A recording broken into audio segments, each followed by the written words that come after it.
Very good morning to one and all. I am Hridam and I am here today with Sirjan, my teammate. Today we are presenting Berry's paradox.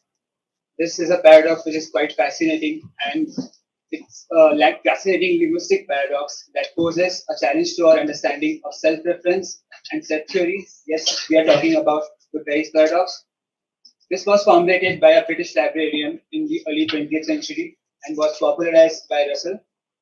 This paradox is quite similar to other well-known paradoxes, such as the Russell's paradox and Liar's paradox, because in essence, all of them are referring to statements which are self-referential. Now, coming to the actual statement, the statement can be expressed as following: the smallest positive integer not definable in under 100 letters. Now, on its own, on surface, this seems quite simple and plain, but on a closer inspection, we see that we just now describe the positive integer in less than 100 letters by the statement. So now we come to the resolution. To resolve this paradox, we need to formalize the statement.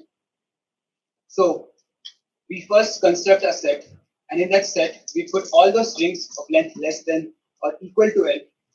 Now, our motivation is to assign some numbers to these strings or sentences. So we will define a partial function. It's partial because it may not have an output for some of these sentences. Now, what this function does is, it basically takes in one of the strings, in set S, and spits out a number. Now, going into the exam, we'll pick an example. Say we pick L to be 60, and we say we pick the statement successor of 3. So the output for this function will come out to be 4, going by the semantic meaning in English. Now we will pick a number that is n1, and that number is the smallest possible integer that is greater than all the numbers that are in the range of f1. And but if we interpret it like semantically, then which is basically done by this function f1, then the output of the function will again be n1. But here is the greatest contradiction, that n1 should be greater than all the elements in the range of f1, but the output of this function is itself n1, and here the contradiction is that n1 is greater than n1. This is basically the paradox. Now the important observation here is that the paradox only arises when s1 si, that is the string, it is interpreted semantically. But this is our mistake, that we are interpreting this string semantically in the English language.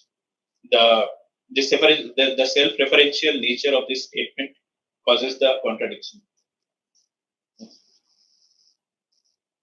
And the resolution to the Berry's paradox will involve selecting a single consistent meaning to the sentences with a formal language and ensuring that the meaning remains consistent throughout all interpretations.